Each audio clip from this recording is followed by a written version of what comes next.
just waiting for oh,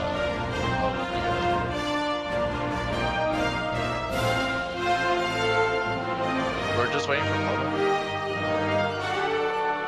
And then also JB Wonder.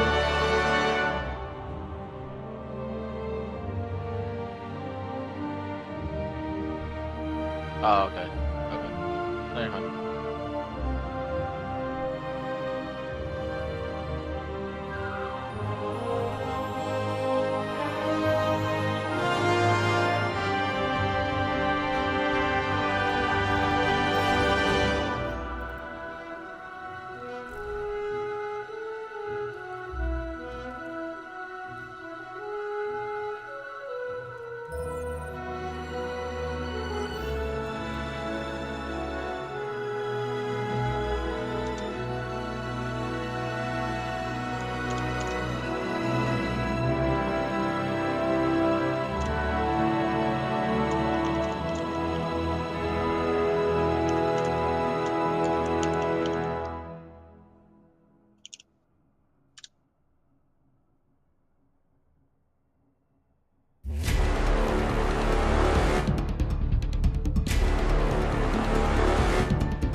Alrighty.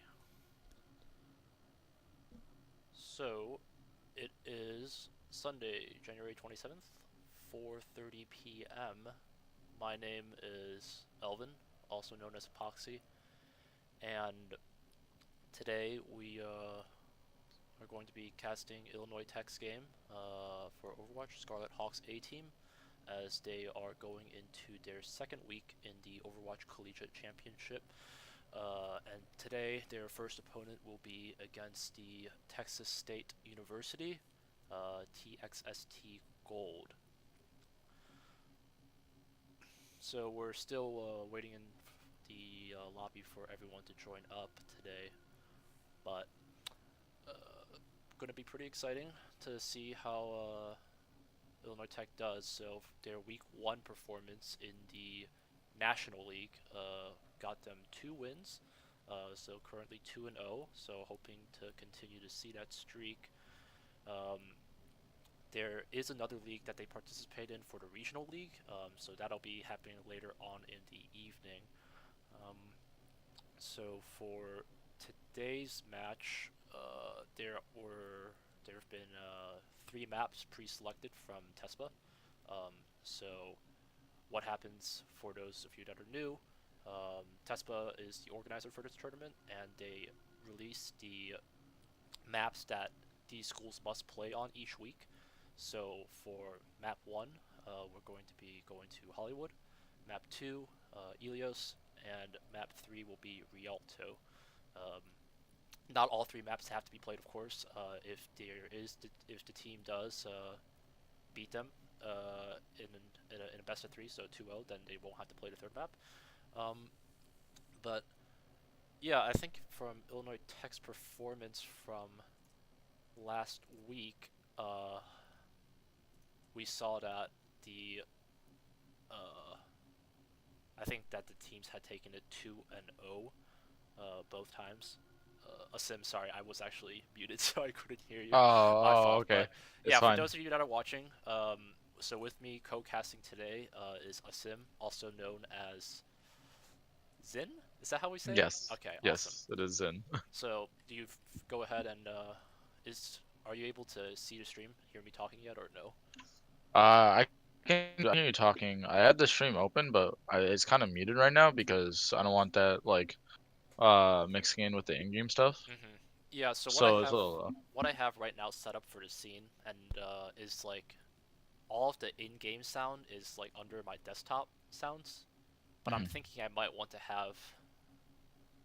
might have to I'm gonna have your voice mixed inside that, so I'm gonna try to like amplify you on Discord to have you come out. But in the future, when I'm messing around with it more, I'll probably like have separate audios for just the Overwatch game and then just for Discord. But Okay. can't really bother with that now. If viewers, if you're getting reports that it's really hard to hear Asim's side of what's going on, definitely let us know. But yeah, I was just talking about what we've got planned for today. So Illinois Tech taking on Texas State University for the match 1, and we've Right. already selected our 3 maps um, from Tespa. Right. So So it'll be Hollywood for map one, then Ilios, and then Rialto, and then I believe the tiebreaker this week is I don't know. I believe it was Nepal. Let me double check. so But for those that are new to this like Overwatch Tespa, could you explain a little bit about how what causes a tiebreaker for these kind of Y- things? Yeah, so generally, like when we play the maps, there's only two game modes that have draws, which are the hybrid game mode and then the assault game mode. And if one team wins one and one team wins another, and then there's a draw on the third one, then we'll go down to the tiebreaker. But usually it's not very common to go to the tiebreaker just because the nature of the maps. Um, and like because it's not like Overwatch League, it's not like it's possible to draw more than one map. Uh, so like because like it's set up in a way that where only you can only draw one map out of the three. You'll usually never hit a tiebreaker, but on the map that you can draw, if you do hit and draw that, and you each side wins one, you'll end up going to the tiebreaker. Nice, nice, cool. Yeah, so there you have it in terms of just how these games can potentially be played out. Uh, so, Asim, have you had by any chance had the chance yet to see how IIT is going to be meshing up for this game one? Have decides done any research about what we're going to be expecting? Yeah, well, in terms of what we're expecting, in terms of Elo, a lot of stuff seems to be pretty close. I'm pretty sure for the second map or second match might be a little more difficult because they are a little higher than us. Um, in terms of what we have planned for ourselves, we've been running like a lot of different things, accounting for different situations who we want to put in for each map. Um, and scrims so far like have been going well, but one team is completely different than like the other team that we might be facing. But we do have stuff like figured out what we want to do for every map. Famous last words. Scrims are going well. That's the all right. You've already Yo, jinxed the the team scrim, we've done for. you gotta get It's the over. It's you over. gotta get those scrim books. Yeah, no, there's like a lot of like memes as well in the just like in all the esports stuff, like when they have scrims and then everyone does really well in scrims and they think they're gonna smash when it comes to game day. And it's Yeah, just like, oh, whoops, they pulled that one out of the book. But yeah, yeah, no, just get I think yeah, the in terms of what's going on at Illinois Tech for Overwatch, the team is pretty rigorous in terms of how often they practice. So um, here at Illinois Tech, we've got like a really good opportunity for us to have these players practice together. So we have an esports center here on our campus in the Chicago South Loop, and so more, back, 3, 4, 5 years ago when this kind of gaming stuff was just getting rolling.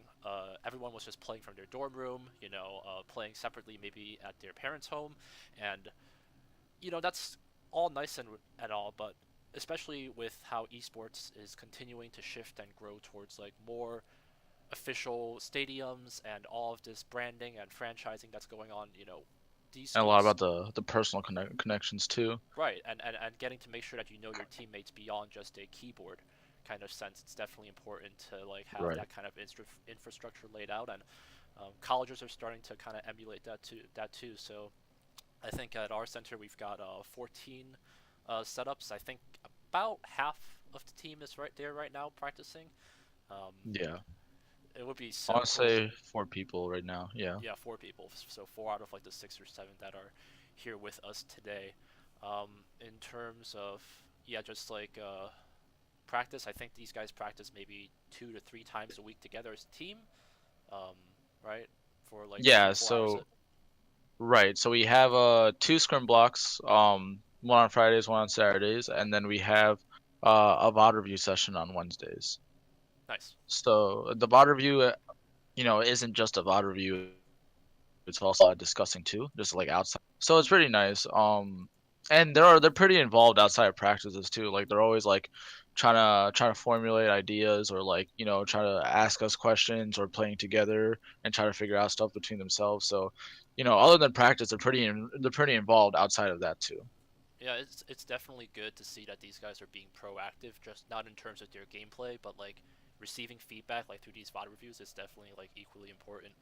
You know, I think especially with these guys, a lot of the team, it's like half and half in terms of the year distribution. Some of these guys are first years, and you guys have some of the third and fourth years where they have a little bit more experience, maybe balancing all of that coursework and whatnot. So, um, yeah, it's really good to see that these guys are wanting to continue to grow. And you know, everyone talks about gaming could lead to bad grades and whatnot, but these guys are practicing their communication, trying to get their ideas across the map, and those kind of skills are going to be used in any kind of situation. So, um, as we're kind of waiting to see what's going on with the teams, looks like the Texas State is taking their time to get here. Or I Yeah. believe games are supposed to start at 4:30. I don't know if there's any official TESPA ruling on that, but you know, we get it. It's college, so I don't think the captain for the Illinois Tech team is going to take it too bad on them. Yeah, because Uh, Milton's a pretty lenient guy too. So yeah. you know. So actually, on that note, so let's go to this scene that I built for the Overwatch rosters. Um, now, Asim, I don't think you'll be able to see what I see, but I'm just gonna be talk. I have that PDF that I linked that had the player rosters on the Discord channel. If you want to open that, you can kind of follow along with that with what I have. All right. Let me see. Let me know if you find it. It's on the Team A one, correct? Yeah, I think I posted it like last night, I believe. Yeah.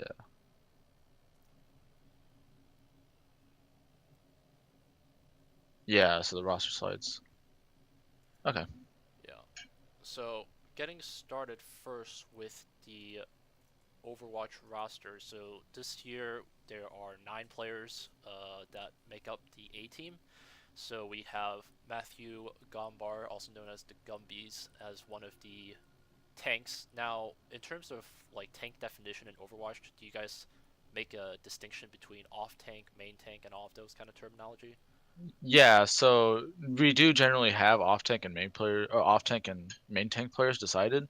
And Matthew is our designated main tank player, and he's actually like the most improved player from the season because he came in at like 2500, 2600 SR, and he's climbed up to like 3800. So the improvement is massive, and then, like his main tank is really good, and that's the role that he prefers to play, and that's the role that he's generally, that we generally put him on.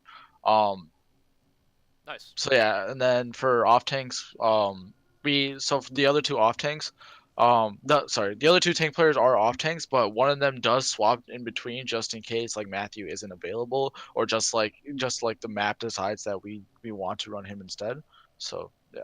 Yeah, the one thing I noticed, like, even with Overwatch in the game in itself, like, you have to be adaptive. Like, you can't just, like, set yourself towards, like, these two things is the only thing I'll play no matter what. Especially Right. because you've got Overwatch, the game has, I think, now over 25, if not 30 heroes out I there. think it's Something like close to that. 30. Yeah, close to 30. It's 29 It's now, getting yeah. close there, and with only six in a 6-man game, at the very least you would have to have someone be able to be efficient at 5 at the bare minimum, if you're doing the math for that. But in terms of anything else for Gumby, taking a quick look at some of the info that we pulled from it online, he is a first year coming into the school, so also on the young side, and he's in undecided engineering. So at here at our Illinois Tech, like when students come in to declare a major, they don't actually have to like declare like a specific type of engineering on their first bit. They actually only start off with the like an undecided. So they just take some basic math courses and science courses like calculus and physics and whatnot, and then by their second or third year, they can like take more classes pertaining towards a specific major that they've developed interest in. Anything else about him? He also plays for the IIT men's soccer team, so that was really interesting to over the fall for him to be able to kind of balance like a full athlete schedule in terms of traditional sports and like a pretty heavy schedule also in terms of the esports with Overwatch. Um, Yeah, and he also, in terms of esports, so he's also on the Fortnite team. So but you know, yeah, he's actually involved in a lot of things at once. yeah, and it's those kind of things are awesome, especially for a first year to get involved in with, like to essentially like get a taste of everything, right? Like you want to figure out what you like. College is all about is all about that experience in terms of just Right. what kind of groups or societies do I want to get involved in, what kind of like interests, and with all of these student orgs on campus, you have them from Greek life, you have special interests based on your major, like society mechanical engineers and society women engineers, and then you got like kind of like your more recreational rugby, you know, tag football. What's the disc golf or no? Yeah, disc golf. What's the one when they throw around the disc like football? Are you talking about frisbee golf? Frisbee golf? Or No, it's like they throw the disc like a frisbee, but it's like football. There's a name for it. I'm blanking on it right now. uh, Hold on. ultimate frisbee? I think it's Ultimate ultimate frisbee. frisbee. Okay, thank you. Yeah, Yeah, I know there. yeah, Whenever I used to be on campus, like walking around, there would always be like guys doing that. But yeah. anyways, yeah. So esports is just one of those avenues that we want to be trying to push ourselves out there. That it's not really just like a subset of like you have to be a hardcore gamer. You can get involved with us, whether it's just in terms of a viewer, a player, and there's a lot of opportunities, even in the business kind of sense, in terms of how we produce content like this for our streams and all of our marketing material. Um, Moving on, I think I've got Alchemisto next, and so Alchemisto, this is Ryan Lusk, and so he is one of the more older classmen, a third year in chemical engineering from Chicago. Um, and so for him, like you were saying earlier, like he's kind of on the off tank position right now, technically for the school. Yeah, so he plays a lot. So generally, we kind of have him on off tank a lot. Usually when we're putting him in, it's more so because we're running goats, and when we have the goats, there's two off tank players, and then there's one main tank player. So we usually right now we have him on the off tank. He started off playing for main tank. Back when Matthew was unavailable due to soccer. But after Matthew was more available, we moved him to the off tank role, and he flexes onto main tank sometimes, but primarily we see him on the off tank role. Gotcha, gotcha. All right, so continuing on, we've got our last tank coming in, and that's another first year, I believe. So that's Isaac Vong Fit, and also known as Shockwave Q. And Yep. so for him, he's first year electrical engineering, studying yeah, in electrical engineering from all the way in Tennessee. Uh, Fun fact about him, he says, "Just buy me some bubble tea and I will pop off." So I don't I've know seen about it in that, but action. in I've terms seen it of in action. uh, True. have you seen that in an arena? You just like give him that, and then he's just like goes straight in. Well, not in the arena, but I have seen him, or like just playing with him on Discord, and sometimes just hearing that, like, it's pretty funny, but it's also the proof is there. So Nice. yeah. But yeah, Isaac is our dedicated off tank player. He play whenever like outside of the team in solo queue, he does play a lot of main tank, but on the team he primarily plays off tank, and he's actually like pretty. He's a pretty intelligent player. He's always like crafting and theorizing stuff and discussing with like the rest of the teammates what we should be doing. And he kind of acts as like a what do you call it, a mentor to people in a sense, where he tries to explain decisions and explain like what's going on. And try to like make sure everyone is on the same page and understands stuff about the game. Sure. No, it's Yeah. it's it's definitely just good to see that kind of leadership already from like such a like a young first year. So like that kind of stuff can definitely lead towards when he's continuing his education here to like more senior positions like being a captain. So um, kind of jumping the gun here, I'm gonna just jump. Speaking of captains, in terms of our captain Milton, Milton Parr is a third year computer science major, and so he has been the captain for the Overwatch team now for the past 2 years, I believe. So this is his second year taking charge of the team. So he started with me when we were together, kind of like in the summer when the game first came out, or something of the sort. And that was a fun experience. But he's also pretty involved in terms of the school. So he takes part in the school's union board, which is essentially kind of like the campus rec for our school. And his fun fact, I don't think he had one, but I know he has a signature quote, so I just put it in there, is "Stay cool." So I don't know if he tells that to you guys when you guys just like finish a bad game or something, and he's just like, "Stay cool, guys. We got Uh, I'm this." pretty I'm pretty sure he said it sometimes, but honestly I haven't heard it that much. I'm sure he said it a few times here and there. All right, all right. But I just wasn't paying attention to it. But yeah, Milton. So Milton generally likes to play a lot of Ana, and his Ana is very good. There's a little bit of a meme with him though that sometimes he gets caught out of position. It gets charged by a Ryan like every single match. So But the only way that's to get a charged by the Ryan would be like from a frontline perspective, right? Because Reinhardt will I always mean be. I mean, no, like Milton will be in the back line, and he just kind of he accidentally positions himself like in the middle sometimes, and then he doesn't see the Ryan charge coming, and he just gets charged by Ryan. Yikes. So Yeah. it's kind of a meme, but like like that doesn't really detract from his skill with Ana. He's very knowledgeable on the character, and he does do a good job of like keeping the team um positive, working together and everything like that. All the captains you want to see, or all the roles you want to see within a captain. Sure. Um, yeah, and he doesn't play just Ana. He also plays like other main healers and other healers in general too. But Ana definitely is his best character, and that's the one that he sees the most success on. I gotcha. I gotcha. All right. So it looks like we finally have 6 people just jump straight into the lobby. So I'm gonna just jump over to my other spectate screen.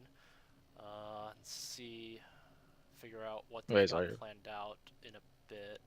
I don't see they're talking. Oh, yes, no. Are these? I hope these guys are like the actual team, right? They're not just like a six-man group that just came in here, right? Yeah. All right. I mean, I just saw something in the chat about a no-show, but I think that was for the second match, not the first one. Okay. Okay. So, all right. I hope that they are getting things together. I don't see any R's coming out, so I'm just gonna keep going with the roster. I want to finish so everyone gets their own shout out. Right. Let's see. In terms, who else am I missing? I'm missing. So we just talked about Milton. We can talk about our other healers. So we've got William Purification, I guess. Purification. Not sure how to pronounce that last name. Will, sorry about that. But that's almost like a cool like in-game name itself. Yeah, Purification. You know, like it's just like I'm gonna cleanse you right now in terms of your needs. when I first saw it on the when I first saw it on the spreadsheet for tryouts, I thought that was like part of his in-game name, but actually it actually wasn't. Nice. Okay, yeah. So in terms of Will, he's a third-year computer science from the Philippines, and his fun fact is I hate Doomfist one tricks, which is I great mean, because speaking of Doomfist one tricks, we can just round out with our DPS, and that title of Doomfist one trick goes to Ethan Fox, and that's right. His last name is Fox, and his in-game name is actually also Fox. So that's not a meme. That's actually how it is. And so in terms of Ethan here, he is a Doomfist one trick. His fun fact is in fact in denial Doomfist one trick from St. Charles, Illinois, and he's also really involved in terms of Illinois Tech Esports ever since he first came in. So he's a second year in mechanical engineering, helps also starting to co-direct the esports organization. And so on top of that, he's also in Greek life. So he's a brother at the Phi Kappa Sigma, also known as the Skullhouse here at the school. So he's there's like a lot about Ethan in terms of esports, in terms of what he's done. He's been in the Hearthstone team. He manages them as well right now. He's one of the lead student workers that works at the arena day in and day out to make sure everyone's having a good time there when they're coming in during the day. And yeah, seeing that kind of like level of output from someone and still being able to maintain that without burning out is definitely like applaudable. And I remember when he like first started, he was always talking about Farah, but it's nice to see that he transitions to another yeah, DPS. So he has his he has his comfort picks, which is good. yeah. Something about Ethan is that I've always like seen him on the team be more of like a big brother figure who's kind of like he's kind of quiet sometimes, but he always knows what the team is doing and he's always acting up on that. Um, and he doesn't necessarily like say it or express it, but you just know from how he plays that like he's always there with you guys. And then also like he kind of has a subconscious habit of like trying to teach people like cool new tech about a certain character, like whether it is Doomfist or Pharah. Um, but he always like has this like mentality of teaching people stuff about like the game while they're playing or like um just like knowing what to do like at the right times. It's pretty cool to see. And then as for William, oh yeah, like just going back to William because I never really got to cover with him. He's kind of like the Jonak of our team because like his The Zen what? is the Jonak of our team. Jonak? Um Is that a yeah. reference to So something? yeah, Sorry. Jonak is an owl player who like the best Zenyatta in the world is insane. Basically just frags on Zenyatta and then it completely pops off. And William is kind of like the Jonak for our team. And his other supports are great too, but his Zen is massive. Okay, so just jumping ahead, we are actually approved for the third person spectate for me. So I think the way that we can kind of trade it out is to have you, if you see like a certain DPS or someone popping off, then I can try to switch to them immediately. But definitely appreciate Texas State for giving me the okay for this. I will try to not let you down. Um, but it looks like we're getting some R's coming up. So think that I'm gonna transition over. Um, actually, no, they're still I would talking. just I'm gonna yeah. finish the last DPS. So I almost forgot.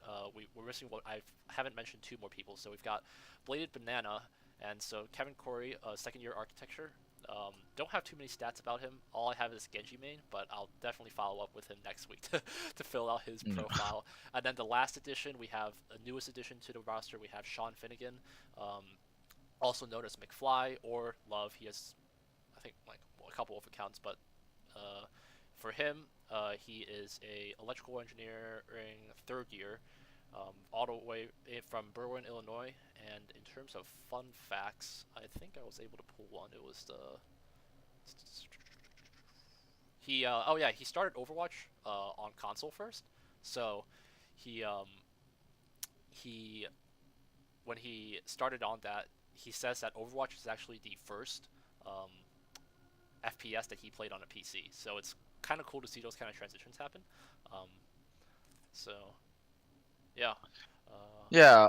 Which is it's pretty funny because both of our DPS, but other than Fox, both of our DPS players are like that. Because Kevin too, Bladed, he also started on console and then switched to PC. Oh yeah, you're right. Kevin is that's another fact. Yeah, I should have thrown Yeah, him in there. So that's two DPSs that started off in the console territory in terms of like an FPS and transitioned over to the PC. So that's cool. yeah. And then so as for Sean, he's our most recent addition to the team. And his preferred character is Hanzo, and his Hanzo, especially his ults, are very good. And then for Kevin, his preferred character is Genji, but he's a lot more flexible than it seems. Um, he can play he plays Hanzo, he plays Ashe, he can play a little bit of Widow. He plays some McCree. He's pretty flexible. Uh, as for him, like just seeing he's also had a pretty big improvement from the start because he was like masters on console, but when he switched over to PC, he was like somewhere in 2800, and now he's in like 31, 3200. So the improvement's been pretty good. Nice. So we have just launched into the map. So I do have a first-person view of this. Excuse me, third-person view of this. So it looks like Illinois Tech will be taking the defense position, right? Blue is defense in this. Yes, blue is a defense. Well, actually, oh yes, blue would be the defense. Yeah, so Illinois Tech is going to start off with defending here in Hollywood.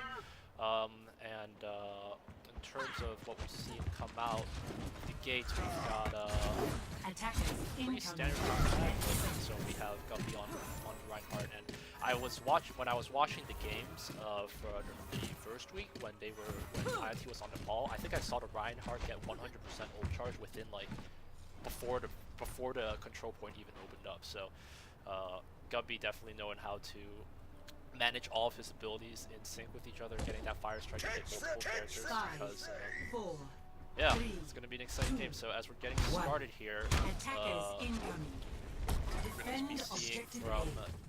something to bring up too. This comp is actually pretty interesting because it is a 3-2-1 comp, but it's lacking the Lucio that you usually see from this composition. And another thing for that, we have Alchemisto, who's generally our off-tank player on the Zenyatta. So that's something I wasn't really expecting, but we'll see how it goes.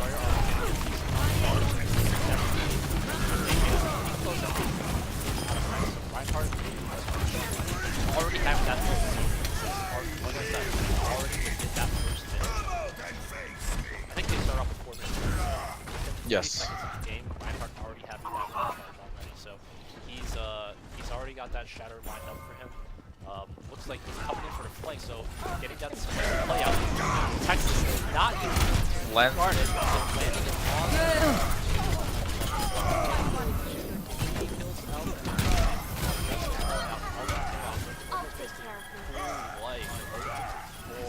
and then William is left alone. William is left. Yes.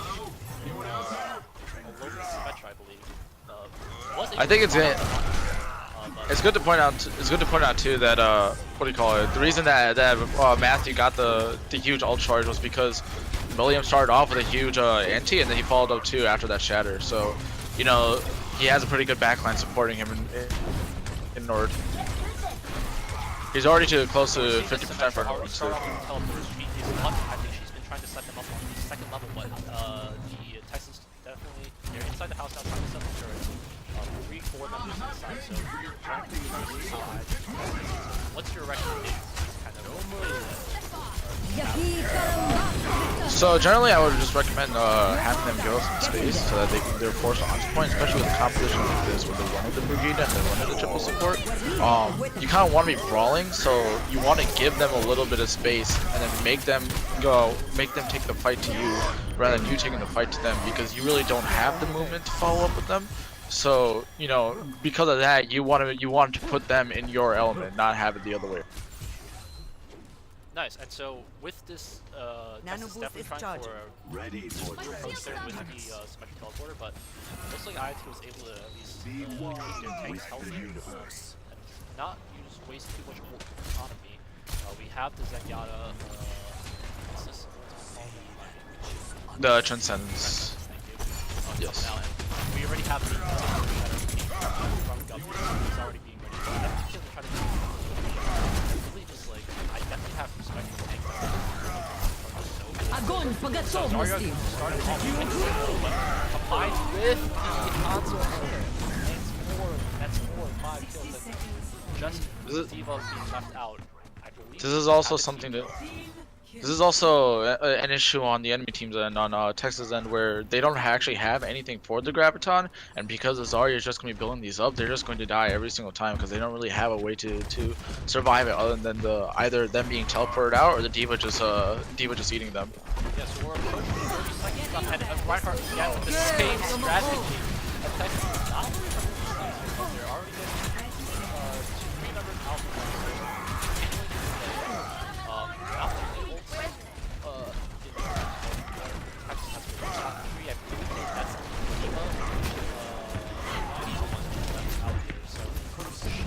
Has that way to get inside going with that to definitely make I but it's definitely going to be interesting to see how the contest with 5 seconds. He was able to start not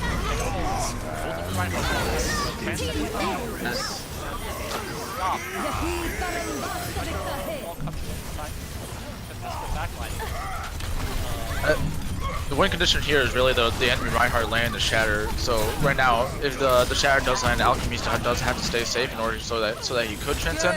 But it looks like he's taken out anyway. And he did use the transcendence earlier. Now it's really up to the Moira to try to get some picks from this coalescence, but it's not going to really work out. The enemy trying her best. But she is unfortunately the last woman standing. I think the main issue there is that they actually didn't make much use of the Symmetra. I think they had the idea of running the Symmetra and try to get some flanks off with the teleporter, but they weren't really able to pull it off. They never really went towards the right direction. They went to high ground once, but that didn't really work out. I feel like they should have been trying to go to the left side just quickly so that the Illinois Tech couldn't rotate in time. But you know, instead they kind of played the Symmetra as a frontliner, just walked in and hoped that she would do something. And another thing to point out too is that they could have used the Symmetra teleporter to try to get out of the Graviton, but they didn't find the value in that either.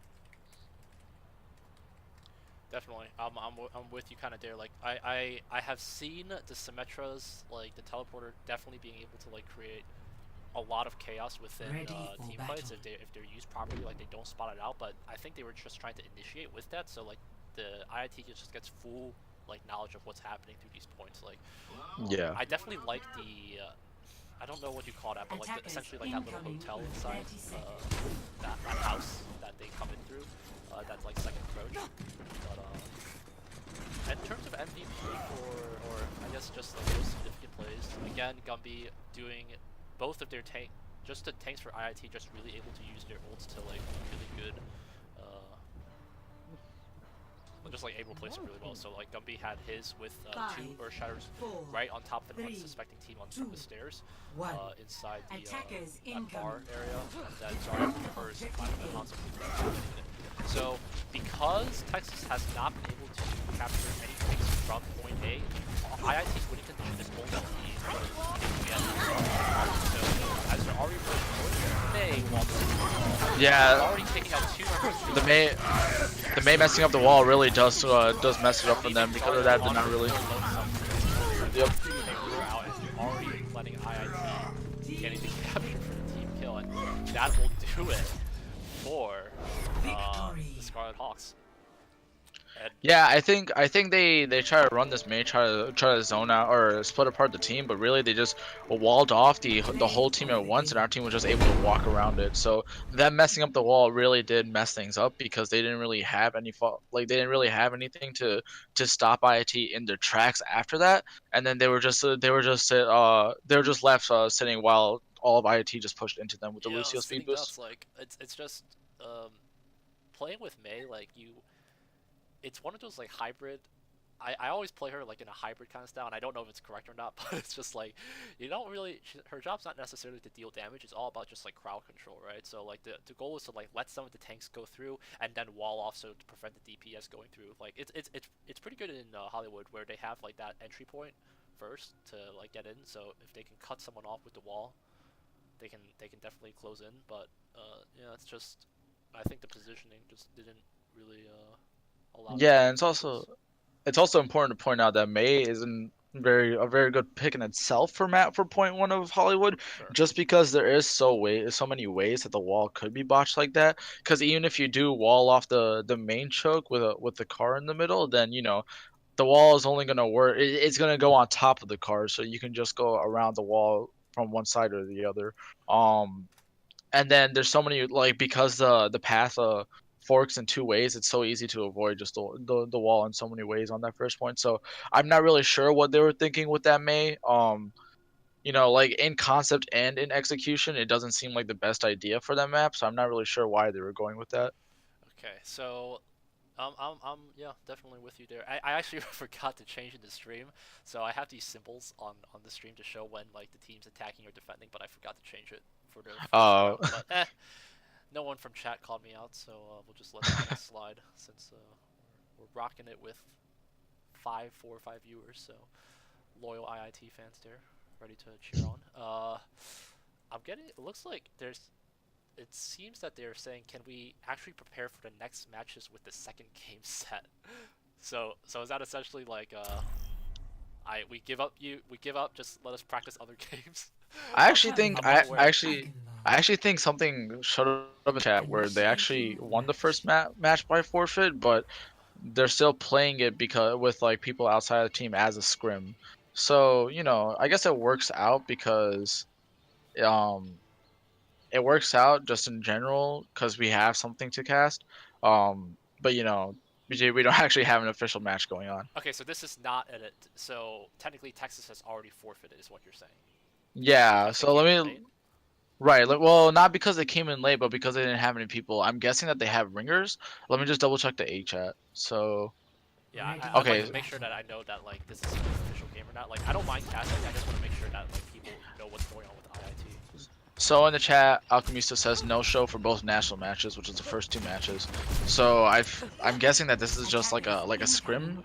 Let me just double check in the chat. Are these members from Texas State? Because Yes, they are. I don't want to feel like I'm bashing someone that's not. I don't want to be bashing Texas for no reason. It's like, okay, these guys aren't actually from Texas. Groups. All right. Alchemista says that your mic is too quiet in the stream. My mic is too quiet on the stream. All right, thanks for that. I'll try to either speak louder. Just max up my settings. 4, 3, 2, 1. Attackers incoming. Alright, I didn't actually quite catch the rollout here because I was in the chat. Okay, so we're gonna see a standard 2-2-2 comp just coming in here. Like the Lucio and Ana, the backline is very weak due to that. Especially important on this map because rotations are pretty important just because of that clock tower in the middle.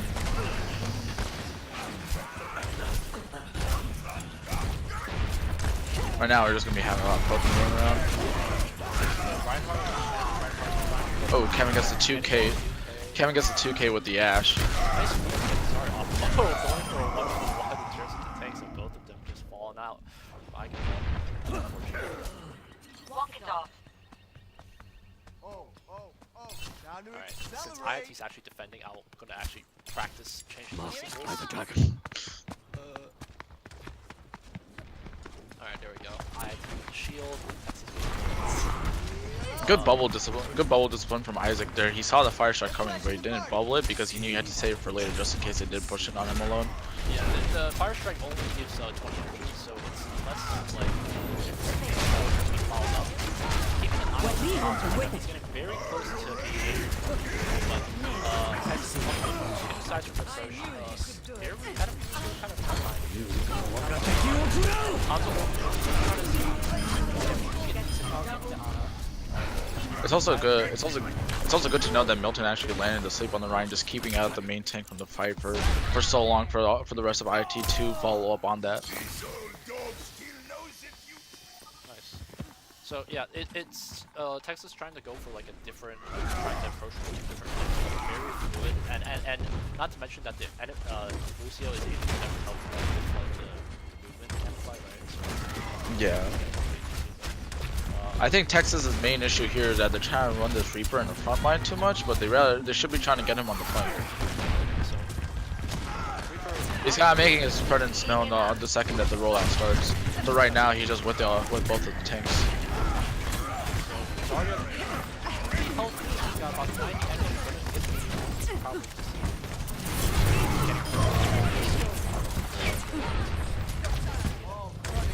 being that high energy.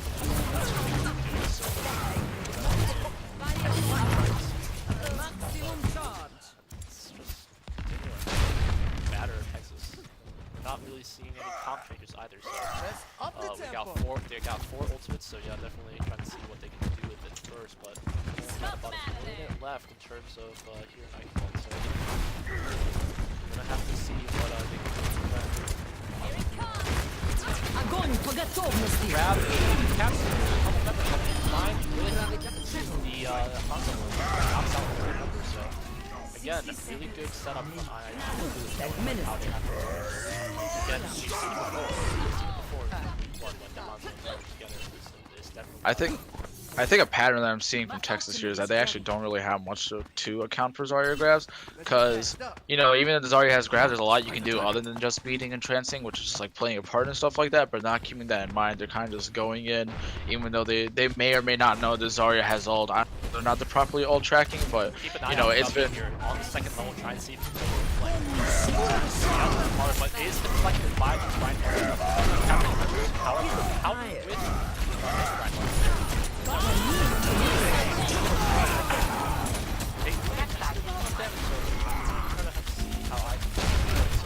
Matthew does have to give up that space because there is a Bob. So the final push from Texas to launch the first of the game. So good, we finally have a back and forth here going on. So it's not just a rollover. So good to see it happen on. So IIT now. It was good of Texas to capitalize on the fact that both tanks were kind of preoccupied with all the people that were still left at choke, while the rest of them just rotated onto point, and then just followed up on the space that they're just basically giving up from IIT from there. In terms of hero changes, we do see Ivan trying to go on the fair so getting that splash is good, but in terms of like sharp changes, they have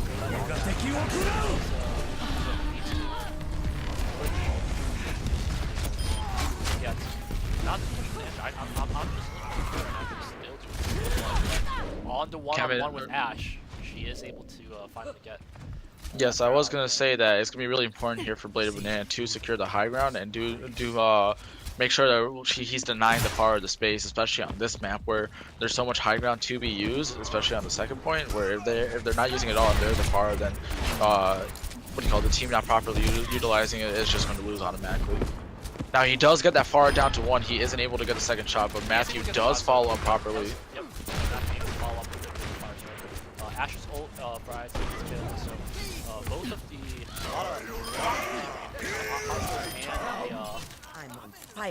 Hanzo and Ashe.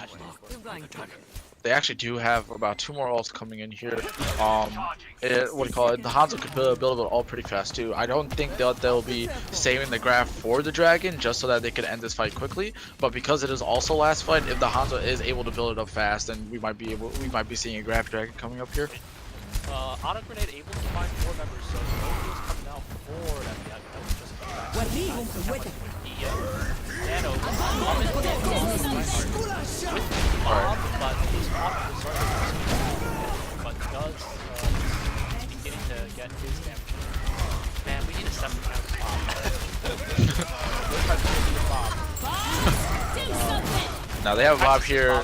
It is going to be important for. Ana's going to be able to get I think they just plan on melting them instead. I think, yeah, I think they need to really save the sleep for the Pharah ult possibly. I think that's probably what they're accounting for. But the Pharah does die here because she doesn't reset fast enough. Now the Luciu's gonna try to contest. What do you call it? The Zarya comes in, big shatter.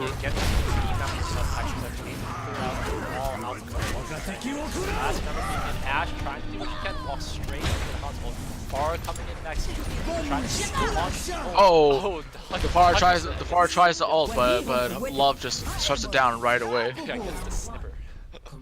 Alrighty, so round 1 completed. So Illinois Tech has got some work to go, has some ground to cover. Definitely. Not as straightforward as the game 1 with just a 3rd tick. Oh, so yes, it is just so yeah, so I guess this confirms my thoughts. This will just be a scrim then. Because Texas does not have enough people. For an official like 6-man squad? Yes. So like some of these guys are not actually from Texas? Yeah, so I'm guessing Matty Yu is probably the ringer, because he was the one to show up last. Okay, so in terms of Matty Yu, let me look up some career profile statistics. Oh, his profile is private. Alright, well. Such as a plague in this game. Yeah. It does provide some tactical benefit in terms of Tespa, just so that the enemy team doesn't really know what to how to gauge you properly. But it is annoying in the solo queue sense where you don't know where your own teammates play. Sure. I believe they actually have Illinois Tech on. They put a different team name, but in any case, gotta change my symbols now. Hold on. Here we go. So Illinois Tech now will be taking the offensive here in Eichenwald. Texas will be defending. So, yeah, just to confirm, those of you that ready for battle. Haven't heard, Texas, because they do actually have an incomplete roster. In other words, their 6-man roster is actually not made up of all registered applicants on the Tespa site. They definitely do, unfortunately, have to forfeit this match because of rules. But both schools have elected to just play these out, and you know, props to them to continue with that. It's good practice for them. From Texas's comp, excuse me, IIT's comp. So IIT will be showing up in red here. I'm seeing the Bastion coming out from Milton, from Home Medic here, so I'm gonna be. I don't think that's what they're actually gonna roll out with. I'm ready for it. I'm ready. Nope. Yeah. And we go back to the signature on it. So. That's why I had assumed, because it looked like they were setting up for a 3-2-1 comp here. Let's see, they were gonna run the Mei. Now the Mei is a lot more effective on this map, especially because that choke is so punishing if you don't go through it properly. Right. But let's see if they can actually get the value from it. So Gumby goes in, he tries to make some space. The Moira fades in. Yeah, just straight up into there. So IIT already being able to go in with the boost from their Lucio, so able to already advance 4 or 5 members beyond past the game. So taking IIT systematically taking them out. So Kane's already here on the front line. Unfortunately, Mei providing some distraction for IIT. Still being able to sustain it. So here is kind of like where Mei comes into play here with her ice wall, her own ability, iceberg.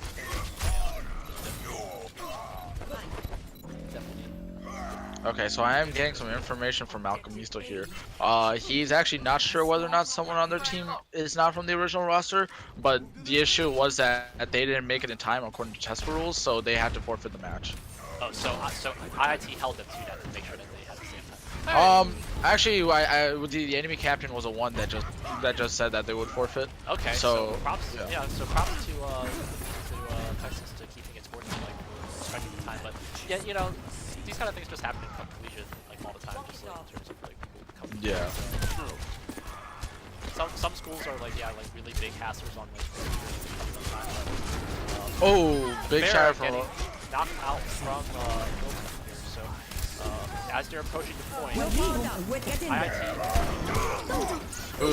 Matthew does get the nano. He does get a little comfortable with swinging, but just because he does have it, and the enemy Ryan does find a shatter opportunity off of that. Now they're gonna end this fight here, but they can if IIT does a soft reset, they'll be able to save some lives and not give the enemy some ult charge. But it does look like both Love and Home Medic will get taken out by a Moira Orb. So IIT getting pushed back all the way back to their point. Yeah, it was a pretty good setup from them. So they definitely enough to be able to provide enough. But however, those heroes coming in, Hanzo will try and see what they can reach other members, but first of all, right in the center, taking out 3 members from Texas, only 1 for IIT, so IIT wouldn't trade so far. Not too much of an answer yet for the fair, so she is being able to like just continue being a nuisance on high ground. Maybe able to land and last and knock any members off, but you're keeping an eye out for her. Hanzo coming up right there to contest more. Is he going to be able to get it? No, just barely able to escape the Moira Discord, or yeah, her, what's her right click called? When she does The Biotic Grasp. Okay, Bionic Grasp. Oh, big shatter coming here from Gumbies.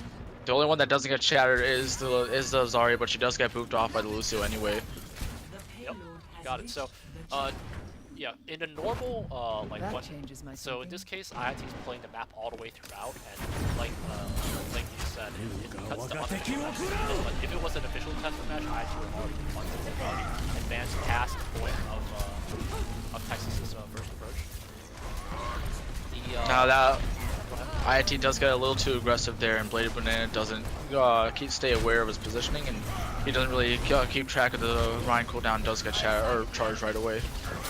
Now, that Ashe is due. They just started that Ashe initially, correct? No, they did not.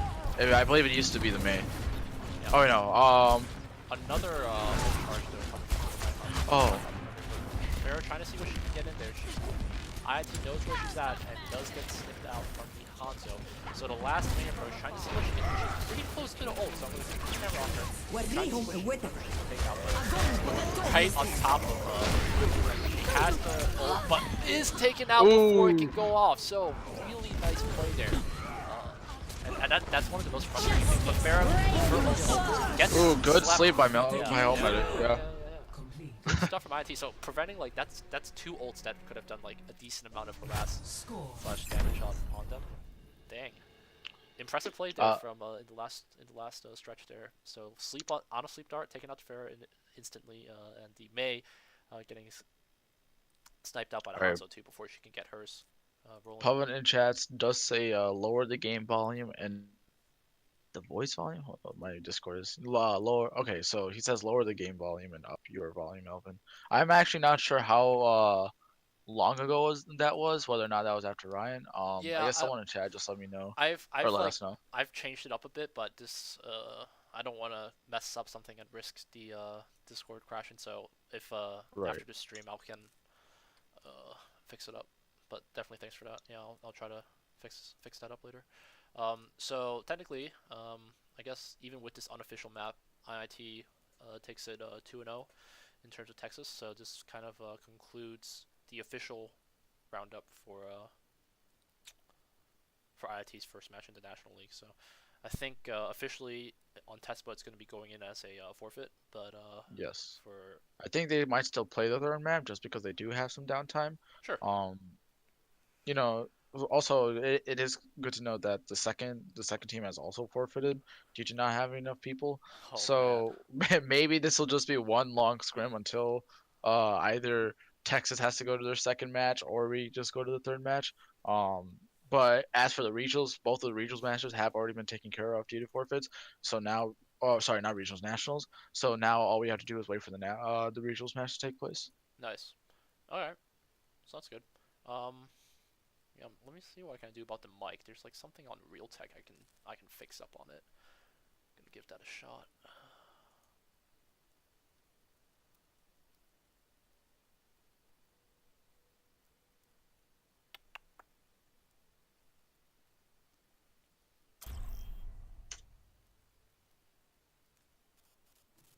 Traveling to Dorado. Initiating match. Alright, so we'll be going to Dorado here. Now, for the first point, I feel like you can run either the dive or the goats. It really kind of depends on what the defending team runs, honestly. Because Dorado is a little bit of a unique map where there is high ground in the beginning. But if you don't effectively make use of it on the attacking team, you are just going to get full held. So that usually constitutes to going towards the left side or having the dive. So, you know, just composition doesn't really matter. More so, you can just run like dive or you can Ready just for run ghost, battle. but you also have to really be careful about your positioning and your rotations on this map. All right. So yeah, so we will be seeing. Oh well, I doubt that this will be their actual comp. Attackers incoming in 30 seconds. Yeah, Dorado's a tricky map. There's some places where you just like are looking for the flank, and then others like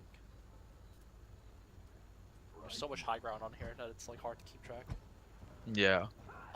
Let's see. So IIT here will be on the offensive. So are my symbols still correct on here? Yeah, they are. All right, nice. 2, 1. Zarya coming again for a shockwave, so he's continuing to Stop the payload. flex those Zarya muscles. Yeah, so they will be starting off with the standard 2-2-2 here. Their backline is a little weak, but it might not matter too much. So Orisa, pretty standard approach in terms of defense. I think that Orisa is always like sustaining in terms of dive, damage to get it in there. But Zarya, going at 40 energy, is able to get the Orisa, so unfortunately that's already one tank out of the game. And Yes, the Orisa does make the unfortunate mistake of not actually watching her shield cooldown, so she got a little too hasty with her shield placement, and she just didn't have it ready for whenever it was down next time. So pretty much a full wipe, like a half and half wipe in terms of what I Texas is Silver 76 times. The Hammond is going to buy some time, but he... Getting a good Oh, amount sorry. of damage on him, but he looks like already the first one on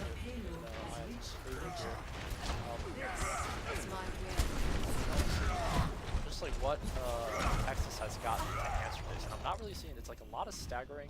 Not too much It's also good to know for some reason they're running two main healers, not really running an off healer, so they don't really have much of the utility now. Nothing on their team. It's kind of, you could say that nothing on their team would really die a lot just because they have so much healing output, but you know they're not really going to be able to kill anything, and also you know they're not going to have anything for the Zarya grab once again.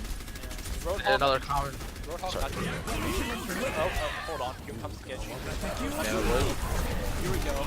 You guys too. There's Ana just sitting in the corner. Alright, there we go. So, the legendary banana signature. Another kill going on for Memorial too. So, doing a good amount of work there. Did he have the Ana nano? Yes, he did. He did have it. Yes, he did have a nano blade with him. It's another kind of synergy that I think he's got in terms of their DPS. So we got the Hanzo with the Zarya, Genji with the Ana, standard stuff. Spots and border there. One of the hardest things about Big shatter coming in from Big shatter Gumpy. I'm not really sure if it was necessary though, because they had already won that fight. I don't think they really needed it in order to just make up the cleanup kills. But you know, it is just a good flex right there. It's just continuing to stagger. So like, got. I really haven't seen the Roadhog really provide too much use. I think he still hasn't. This is already. Yeah. Point still hasn't captured the. A Roadhog on this map really isn't going to accomplish a lot. Maybe on third point, just because the high ground isn't as important. But for the first 2 points, I generally don't consider Roadhog to be a good pick.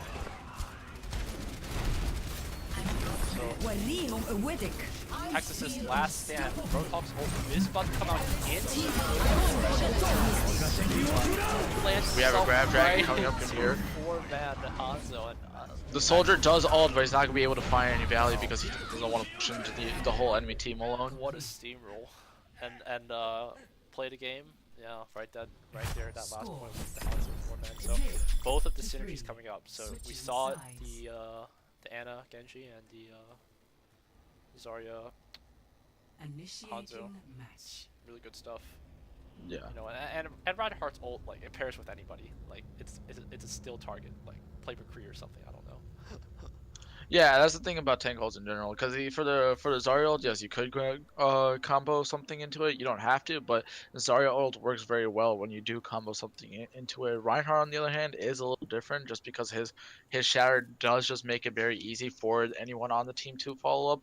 The Graviton, the enemy team, is able to act on it, so you know you could still have like a trance coming in or a shield put up, but because Shatter just makes the whole enemy team unable to do anything, it's very easy to Ready follow for it up battle. without an ult.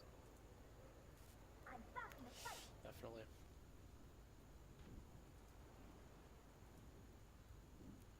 Alright, so we actually have Home Medic rolling out on the Attackers Doomfist. I don't know incoming how in 30 seconds.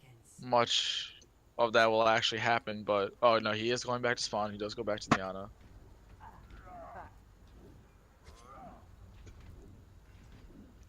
Alrighty. You know, I haven't really seen the Junkrat come out from IIT. Are there any members that are comfortable with it? Because I know that usually works pretty nicely with Zarya's ult too. Yeah, so both Bladed and Love are both Bladed and Love are actually pretty good with Junkrat. Love actually has really good tires with Junkrat. But it's just that Junkrat isn't very meta right now.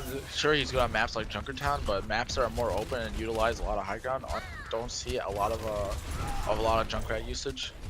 Now they are going to be running the D.Va here, something I haven't really seen them use that much. There was that ult in the first game that she tried to go for, but Oh yes, it's not that really is true. yeah, it's just not. Their tanks just aren't impactful, you know. But I think knows how to play that stuff. Oh, enemy Ryan Milton. not able to do any damage.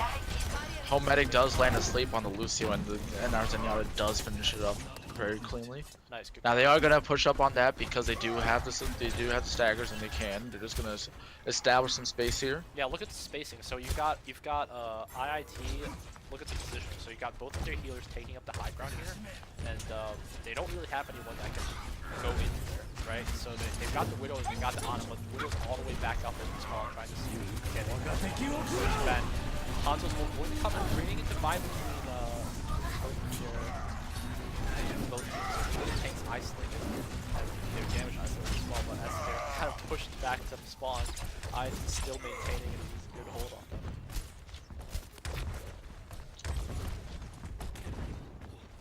Now it is good to note that the reason that the healers are able to because the D.Va isn't really doing a lot to actually punish them for being alone. Granted, she doesn't have a lot of follow-up, but you know, again, you could try to go for the Zen. Now that the Ana and Zen are a little split apart, I don't know if they'll actually capitalize on that. Ana and Illinois Tech's Ana and Genki getting pretty close to reaching the completion. So Oh, we do see it grab. Genki will be going for it, so he's going to start off with 2 kills, 3 kills. But he is going to get shattered. That's going to be unfortunate. So leaving the But it defense does. alive. It does give IIT some time to respawn. Now, MoQ does get a pick on the Widow. That's gonna be pretty bad for Texas because now that IIT has a respawn coming in, they could push this fight early and just end it. Right. I think, and the Ana had withheld the nanos, so that could be used on. Is it recommended the nano is that? I mean, you could just for the flex, but more so the Reinhardt, like we see right here. Shattered Nano is indeed a very powerful combo. I believe one swing for a Nano Ryan is the same as a non-Nano Dragon Blade, so you know it is very powerful. It is just the slower the slower swing rate than the Dragon Blade is. Sure.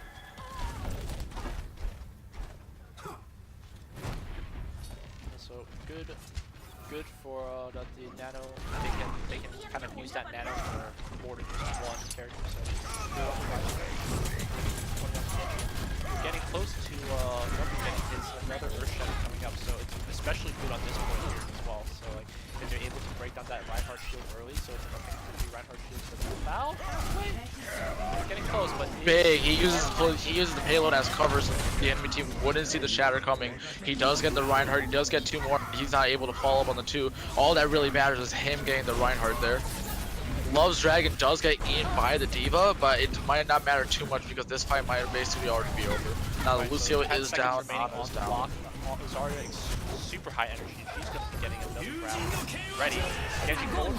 Desperate last play, but she puts the grab right on top of the point. And Reinhardt not able to actually contest for that overtime. So good stuff from IIT taking that match 3-1 there. Play of the game. So We yeah, do see you play a game, it's, but I it's, love it's, here. it's Probably it's that the first point, yeah. grab This dragon. four-man? Yep. Sorry.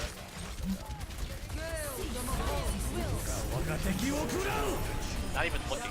I don't have to look when I killed everyone. That's how good it is. Alrighty. So I think I'm gonna take a break for this now. So if they want to keep playing, they can. I'm just gonna go grab some dinner. So Okay. end the stream here. But let me switch to the map scene so I can actually populate the scores. So IIT. Oh, my 2 is backwards. Crap. Oof. Big oof. So IIT taking the game 3-0 against Texas, and so the first point on Hollywood, they It was full held, and they caught it. They so captured captured. him So on that's attack. 1-0.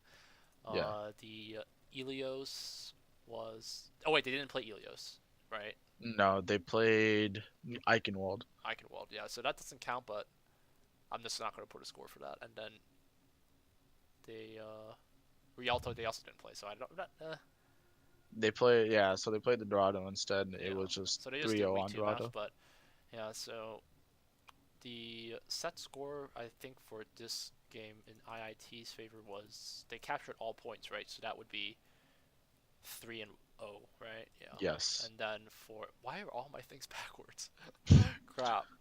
But like the thing is with Discord is like the characters are so small, so you can barely tell what's going on. Crap. I'm sad. And then Eichenwald, they also captured all points, right? So that is a 1. That's also a 3-0. So 3-1. Yes. No, 3-1 because They captured first they point. captured the first point, but weren't able to get to the second. So Right. 3-1. Characters are still backwards. God damn it. If you watch the stream, like you'll see what I mean. It's like such a so annoying. Alright. Well, it is a 3-minute delay. I will be I won't be seeing it for like another 3 minutes, Yeah. but I will keep a lookout for it. Alrighty. So that will do it for today for the game against Texas. So IIT pretty resounding victory in terms of the competition. So things are looking up in IIT as they continue to go in the future in the National League, and so we'll try to be back at around 6-ish p.m. To watch their game 2 against. Actually 7:30 because game 2 also forfeited. Okay. Oh yeah, you're So correct. So game right. 2 against this is Texas Christian University. what is with Texas today? Is it like I a don't blizzard there or something? Like, I don't know what's going on.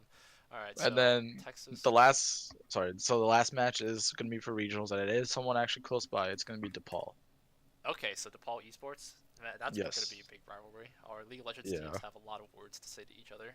So Oh, wow. IT wins against Texas TX.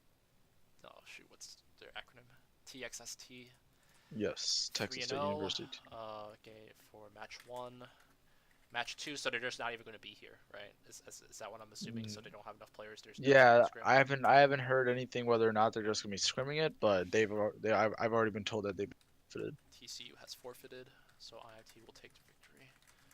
And so we'll be back at around 7:30 to cast DePaul's match then.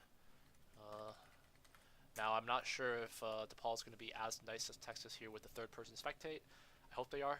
I'm trying to improve the stream quality, but we'll be back in any case at least to get the first-person spectate. So we'll try to improve the stream up. I got some feedback about trying to change up the game volume and my volume, so I think it's preventing me from doing it right now because I'm streaming. That's probably why it's like I'm getting like these delays, but that'll do it here for us for now. We'll be back around 7:30. Thanks for watching. All right, see you all then.